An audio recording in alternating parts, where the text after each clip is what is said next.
নমস্কার। আজ 25শে বৈশাখ, বিশ্বকবি রবীন্দ্রনাথ ঠাকুরের জন্মদিন। এই পুণ্য তিথিতে কলতান আবৃত্তির পাঠশালা পরিবারের পক্ষ থেকে আমার আজকের নিবেদন, আমি চঞ্চল হে। আমি চঞ্চল হে, আমি সুদূরের পিয়াসী। দিন চলে যায়, আমি আনমনে তারই আশা চেয়ে থাকি বাতায়নে। ওগো প্রাণে মনে, আমি যে তাহার পরশ পাবার প্রয়াসী। আমি সুদূরের পিয়াসী।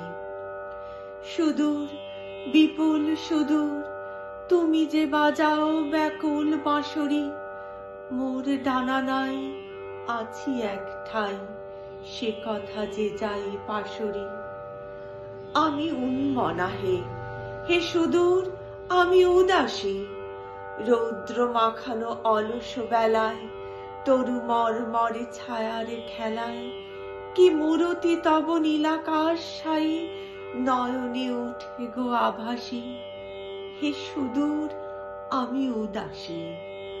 সুদূর, বিপুল সুদূর, তুমি যে বাজাও ব্যাকুল বাঁশরি। কক্ষে আমার রুদ্ধ দুয়ার, সে কথা যে যাই পাশরি। নমস্কার।